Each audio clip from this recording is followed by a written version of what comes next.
ये इन यज्ञों को पर हम विचार नहीं करते। हम तो बाहर की भागवतों पर बड़े बड़े भंडारे करने में जोर लगाते हैं, पर अपने अंदर ही कितनी यज्ञ हो रही है। इसलिए भगवान कहते हैं अहम वैश्वानरो भूत्वा प्राणिनाम देमासृता प्राण अपान समायुक्त पचामिन्यम चतुर्विधम। मैं 4 प्रकार के अन्न को पचाता हूं। प्रत्येक प्राणी को पेट में जो जठराग्नि है, जठराग्नि में भगवान जो भी गिलास डालते हैं उसका भगवान भोग लगाते हैं, भगवान के लिए समर्पित होता है। इसलिए शास्त्र कहते हैं संचार पदे उपदक्षिण विधि स्त्रोतान सर्वान गुरु। हम जो जो बोलते हैं वह भगवान की स्तुति तो बोलते हैं, इसलिए हित कर बोलो।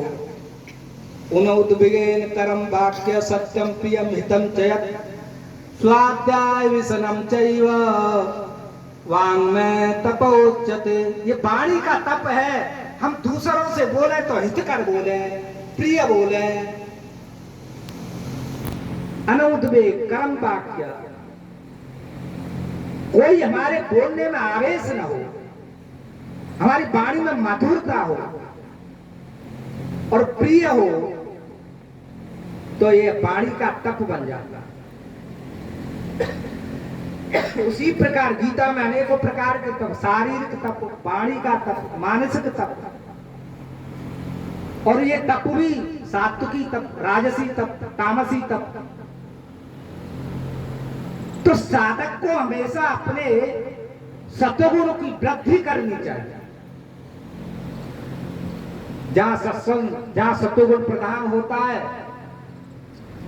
वहीं प्रकाश होता है, वहीं ज्ञान होता है। सत्वा संजायते ज्ञानम।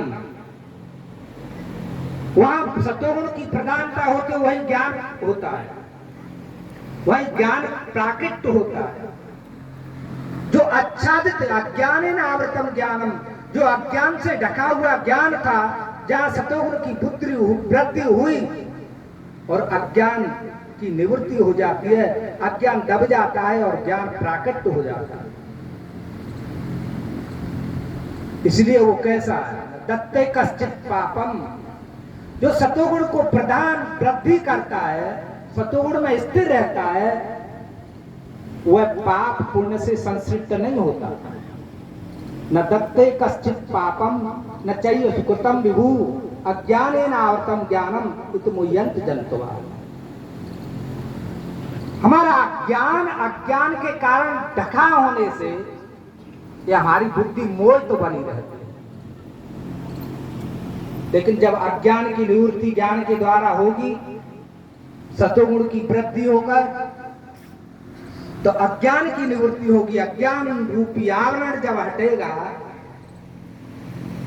तो हम अपने आप को ही पाएंगे, परमात्मा को ही पाएंगे।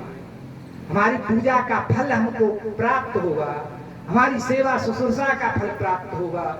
इसलिए कहा सबकर फल हरि भगत भगवान। सबका फल क्या है? हम सेवा करें, जप करें, तप करें, यज्ञ करें, दान करें, ये सबका फल क्या है? परमात्मा की प्राप्ति तो फल है, और क्या है? लेकिन हम फल तो संसारी में अनात्म पदार्थों को चाहते हैं, फलों के रूप में। देवी के पास जाएंगे तो कुछ ऐसा ही मांगेंगे, पुत्र मांगेंगे, कोई पति मांगेगी, कोई पत्नी मांगेगा, कोई गाड़ी मांगेगा, कोई मकान मांगेगा। एक नाशवान पदार्थों की फल के रूप में इच्छा होती है, क्योंकि हमने संसार में इन्हीं को देखा है, इन्हीं को जानते हैं, इन्हीं के पीछे सारे लोग दौड़ते हैं। इसलिए उपनिषदों में एक बात बड़ी सुंदर कही महापुरुषों ने, उपनिषदों ने बोले क्या कही? परांच खाने वितरण स्वयंभू तस्मात् परम पश्चन्नंतरनात्मनः कश्चित् धीरा प्रतिमात्मिच्छन् आवर्त चक्रिमृतत्वमिच्छन्। हम बाहर ही क्यों देखते हैं? बाहर के पद पदार्थों को ही देख करके क्यों ललचाते हैं? बोले हमारी इंद्रियों की गेट है ना, वो बाहर की तरफ है। आजकल मकानों में 2-2 4-4 गेट रहते हैं, आगे पीछे अगल में बगल में किसी भी गेट का प्रयोग करते हैं। तो हमारी इंद्रियों के गेट भी, हमारे शरीर में जो इंद्रियां हैं वह सब बाहर की तरफ, आंख बाहर रूप देखती है, कान बाहर शब्द सुनता है, रसना बाहर से रस लेना चाहती है, नाक बाहर से सूंघना चाहती है, त्वचा बाहर से स्पर्श करना चाहती है। ये सब इंद्रियों के गेट बाहर बनाए ब्रह्मा है। परांच खानी वितरण स्वयंभू तस्मात् परम।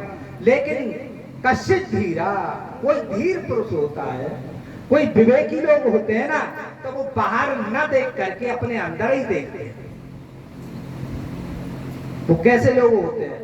जो बुद्धि होई परम सयानी, तिन तन चितवन अनहित जानी। जिनकी बुद्धि परम सयानी होती है, सावधान होती है, उन भक्तों की बुद्धि अनात्म पदार्थों को नुकसानदायक समझ करके उनकी तरफ देखती नहीं।